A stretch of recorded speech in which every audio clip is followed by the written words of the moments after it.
urugwiro ni kimwe mu bintu bifasha kubaho mu buzima wishimye, kandi ibyishimo iyo ubifite mu mutima nta kindi kintu uba wumva kuri wowe cyakugiraho ingaruka, kubera ko ibije byose ubirenzaho kuko uba ufite ibyishimo muri wowe. Niyo mpamvu radiyo IRTV FM ijwi ry'urugwiro ihari kugira ngo yongere kugarura urugwiro muri twebwe. Dutega amatwi radiyo IRTV FM ijwi ry'urugwiro, ukurikira ukanda *3 IRTV.fr, tubashe kugira urugwiro twiyumvira radiyo IRTV FM ijwi ry'urugwiro. Bana nshuti bakunze mukurikiranye IRTV ijwi ry'urugwiro, namwe babyeyi babo, reka nongere mbahe ikaze mu kiganiro cy'umugani w'ijwi ry'urugwiro, ikiganiro mutegurirwa na IRTV mukagezwaho nanjye Andre Isa kandi pari mu Faransa.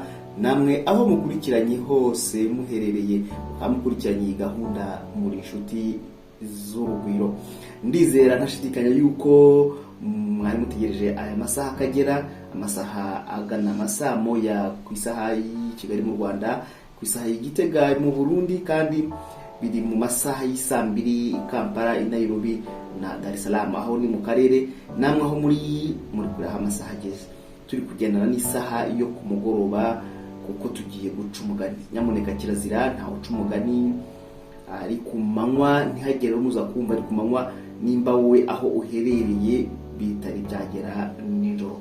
Wakwibaza uti se uyu munsi ndaca uhe mugani? Ariko murabizi ko imigani mbacira ni imigani yo hambere, bamwe murayizi, nimwumva hari aho mba nibeshye mujye mukosora, biroroshye. Wanyandikira kuri WhatsApp 074 55 ariko nyine ubanzaho code imbere guteranya 33, iyo 0 kayireka ukomeza 7455 ngayo umuko. Tugiye kubanza kumva indirimbo gato mbere yuko twanzika muri iki kiganiro. Ni indirimbo muzi nayo mwese kandi nziza cyane, indirimbo umurunga w'iminsi. Mba nisegura kuri mwe mudukurikiye kuri YouTube, harige mutayumva, ariko mukurikiye IRTV kuri radio mwakanza *IRTV.fr muba mwumva n'umuziki twashyize mu YouTube. Igira amategeko n'amabwiriza kandi tuba tugomba kubikurikiza, bigatuma hari indirimbo zimwe na zimwe tutabashyiramo. Gusa tubashyiraho ikiganiro version ya radio kiba kiri kuri ngisa 250. Reka rero ndeka umuziki muwumve, abari kutwumvira ku radio mwumva ko muzamuye, mumfashe umuziki uzamuka.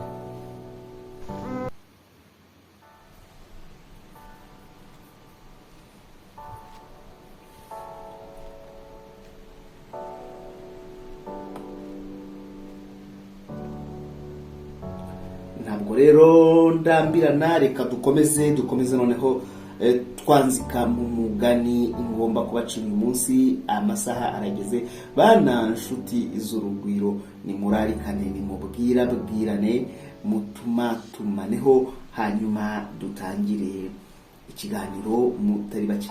Mba nifuza yuko ababyeyi mwafasha nyuma y'ikiganiro nk'iki mukabwira abana isomo riri muri uyu mugani, nyine tugafatanya kugwiza urugwiro, bakamenya impamvu uyu mugani kera twagiye tubarirwa, natwe mukabwira icyo watumariye. Kandi ndibaza ko ari kinini, turi abagabo abandi muri abagore, kuko muri mubikesha uburezi n'uburere butandukanye mwagiye mukura mu bitekerezo n'imigani nk'ibi. Reka rero nte kurambirana, indirimbo umurunga w'iminsi mwana wanjye mwayumvise, yari imeze neza, kandi ndakomeza ngende nyishyiraho ibice kugira ngo dukoreshe iminota mike abana bataza kurambirwa. Reka ngucire umugani, mbambuza umugani ntuzavika ntarangiye, zasanga ubukombe bw'umugani bumanitse ku muganda w'inzu, ubusa bwaritse ku manga, umuyaga urabwarurira, uruvu ruravugiriza, agaca karacuranga, nyiramusambi isabagirira inanga. Harabaye ntihakabe, harapfuye ntihagapfe, hapfuye imbwa n'imbeba, hasigara inka n'ingoma. Kera habayeho bakame n'igikona. Urukwavu rwatonganye n'igikona rurarakara cyane rushaka kukica, ariko igikona kibibonye gityo kiregurukira kiragenda. Urukwavu ruti iki gisiga nakinishije mba nakishe nkakirya. Abana mwe muranyumvire namwe uko bitangiye birimo amahane. Bitangiye urukwavu ruvuga ruti iki gisiga nagikinishije mba nakishe nkakirya.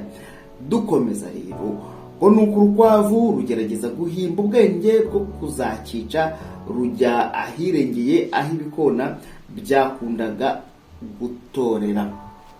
Ruhageze rubona sakabaka nihariro ribwira ruti nubona igikona ukinyereke, uti dore urukwavu rwapfuye nanjye ndiryamira nk'intumbi.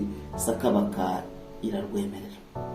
Mwabana mwe ibintu byatangiye ari amahane, none umwe aripfushije.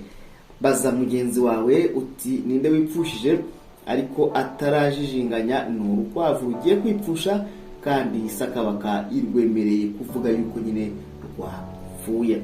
Dukomeze rero n'umugani. Ndizera yuko uyu mugani uraza kutubera umugani utugirira akamaro mu kutwigisha, cyane cyane mu kwicisha bugufi ibintu wabona bitangiye kuba mu rugomo ukigendera. Ariko nanone harimo urugero twakwirinda rwo gushaka kugira inzika n'ibindi. Muri ako kanya igikona kiraza, sakabaka ikibonye irakibwira iti dore urukwavu rwapfuye, ngwino tujye kururya. Igikona kiremera kiti hogi tugende. Biragenda, igikona kirarwegera kibwira sakabaka kiti data atarapfa yambwiye ko iyo urukwavu rwapfuye rushinga umurizo, none nduzi uru rwawurambitse n'ibiti. Nari nkomeje mu kanya kucyo twakura muri uyu mugani, ngize nti sinabyiza kugira inzika, ariko nanone kuba utari wo kwiringirwa ukaba washora mugenzi wawe mu makuba nk'aya ngaya nk'uko sakabaka yari kubikora, nabyo ntabwo ari byiza. Ariko igikona kiregereye kirarebye kiti data atarapfa yambwiye ko iyo urukwavu rwapfuye rushinga umurizo. Mu Kinyarwanda mwabana mu baca umugani mugufi bakavuga ngo iyo umuntu ataganiriye na se ngo ntabwo amenya icyo sekuru yasize avuze. Ahangaha urumva ko sakabaka nubwo yari maze gushora iki gikona kibutse ijambo papa wacyo yakibwiye ati iyo urukwavu rwapfuye rushinga umurizo. Nuko urukwavu rwumvise ayo magambo y'igikona rushinga akarizo. Igikona nacyo kibibonye kiraguruka kiti sinkuriye, narubonye ni ruzima rwose. Nuko urukwavu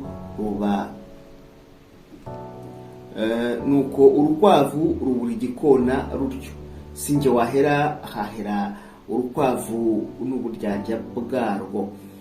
Nguko uko byagenze umugani rero nabaciraga n'uyu nguyu, kandi usozeje ahangaha gusa. Ndaje nkomoze ku magambo nk'abiri cyangwa se atatu akomeye, kandi babyeyi namwe inshuti z'urugwiro mujye mufasha abana gusobanukirwa, bamenye icyo amagambo akomeye ari muri uyu mugani avuga, kandi bagerageze kuwusubiramo bagenzi babo. Ubaye wawibagiwe wawukurikira kuri YouTube channel IRTV 50, wahita wongera ukumva uyu mugani, kandi ahagana hasi mu bisobanuro nzagaragaza aho wanditse, bityo abana mukamushobora kubona uburyo mwongera gusubiramo uyu mugani mukawumva wanditse kuri IRTV.fr.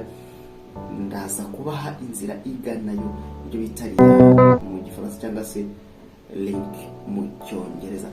Rero reka twumve indirimbo, hanyuma ngaruke gatoya n'amagambo akomeye twabonye muri uyu mugani w'urukwavu n'igikona.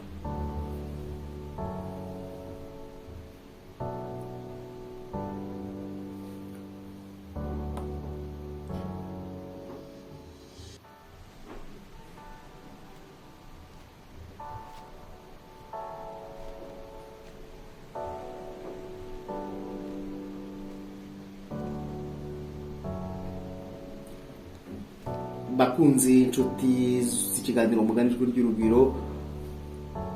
Umugani ijwi ry'urugwiro turi kugenda tuganira ku byo twakwigira kuri uyu mugani ndetse dusobanura n'amagambo akomeye ari muri uyu mugani.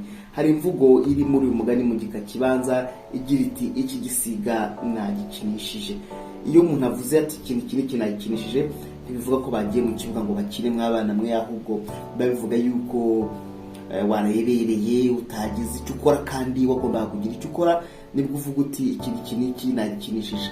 Ushobora nko kuvuga uti izi kipe ubwo zari ziri gukina yakinishije iriya biza gutuma itsinda. Ntabwo uvuze ko byakina mu mupira, ahubwo uvuze yuko yayirebereye. Ushaka kuvuga uti hari igihe ujya mu isoko ukagenda ibyo ufite utabyitayeho, amafaranga ufite mu mufuka ukabikinisha, ukajya kubona ukabona barayakwibye kuko utabihaye agaciro. Nicyo rero gukinisha ikintu biba bishatse kuvuga, ariko si ya mikino musanzwe mukina ahangaha bavuga. Mu gika cya kabiri hari aho bavuga ngo rujya ahirengeye. Ni ukwava ahirengeye, ubwo ni ku musozi, ni ahantu hagaragara. Kandi ndasobanura ijambo gutora. Byakundaga gutorera, ntabwo ari amatora yo gutora abayobozi, si ugutora ibintu byatakaye, ahubwo ibiguruka iyo biri gushaka ibyo kurya mu kinyarwanda babyita gutora. Ubwo rero ndumva hari nta yandi magambo mbashe guhita mbona akomeye, gusa wowe wayabonye ukumva ntusobanukiwe ukaba uri gusobanurira, watwandikira kuri WhatsApp ubutaha tukazagusobanurira. Ni ukutwandikira kuri 0745533821 uri mu Bufaransa. Ariko utari mu Bufaransa ukuraho iyo 0 ugashyiraho guteranya 33 hanyuma ukatwandikira icyo ari cyo kijyanye n'ikiganiro runaka, ariko ukabanza ukatubwira icyo ari cyo ukanatwibwira naho uherereye. Reka nsoze, reka ncutse, naho utaha inshuti z'ikiganiro umugani w'ijwi ry'urugwiro. Umugoroba mwiza, murare aharyana, ahataryana harare umwanzi. Bye bye.